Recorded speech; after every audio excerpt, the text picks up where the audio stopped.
All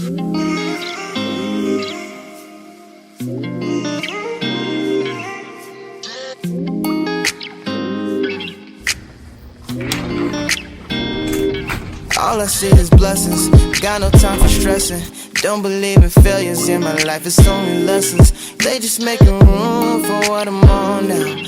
I don't got a clue, but I know the one who does know how. Oh wow, it's like I'm learning the game with... Hey guys, welcome back to Ride with Christ Part 2. Two. You know how the horn... Okay, don't even explain that.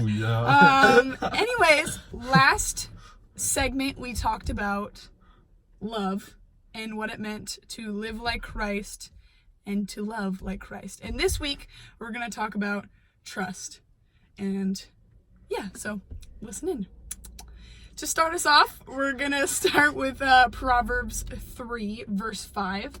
And it says, "Trust in the Lord with all your heart and lean not on your own understanding.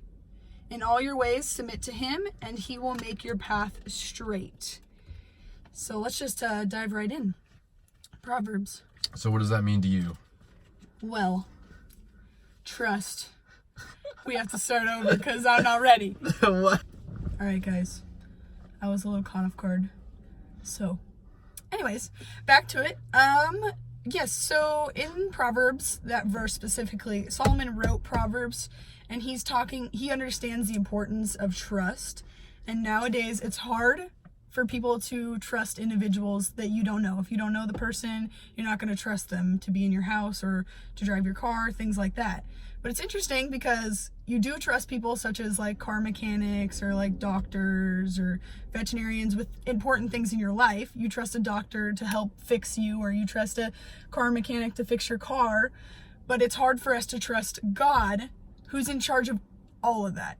He's bigger than all of that, and we can't even trust him. You know, another big thing, I always wondered how we just trust the people who make bridges. That too. Like, how do we know that we can just go across the bridge and everything's gonna be fine?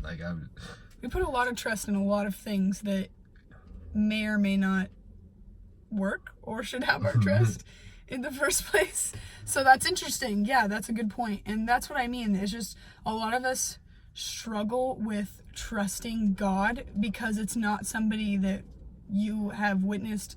It's not like, I trust you because I've witnessed you and I see everything you've done, and you've gained my trust over a period of time. Yeah. And it's hard for people to be like, oh, God's gained my trust over a period of time. Like, they're like, how do I trust somebody that I can't necessarily see? Yeah. But he's like given us so much. He's like earned our trust by like so far. Like car mechanics, like all the way, and then he's just like, he's in charge of everything. And it's hard for us to trust him. So when you got caught off guard by my question, what does that mean to you?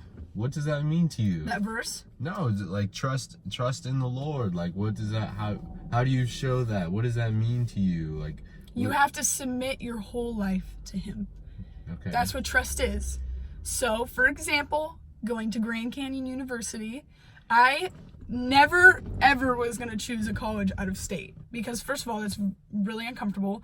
I've only traveled out of state like with my parents on vacation, so to go to a whole nother school out of state with people that I don't have any like family down there, you know, that could help me, and to drive and travel all the way and be so far away from my family, I had to put a lot of trust in Christ in that situation.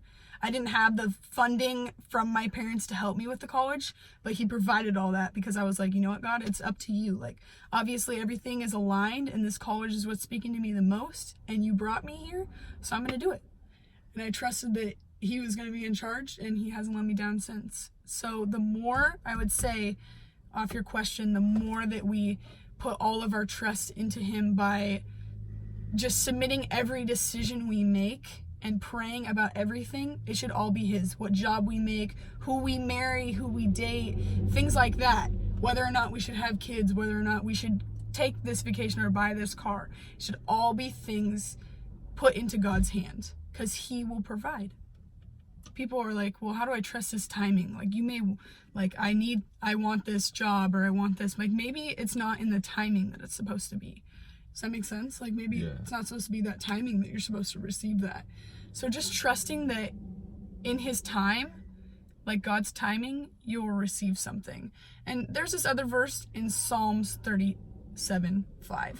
And it says, commit your way to the Lord, trust in him, and he will act. It's like, listen to that. Trust in him, and he will act. If you believe that he's able to do something, like, he's going to do it. If it's his will, and if it's the timing, like, it's going to happen. Like, all you have to do is trust.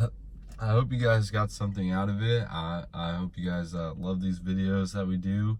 Go check out our other videos on our YouTube page, and hopefully we can shed some light on the world and give you a smile on your face. And what it means to live like Christ. Because that's the whole goal. How can we live more like Christ? Because he's so good. I love that. Thank you so much, guys. Yeah. Bye, guys. We love you. Bye.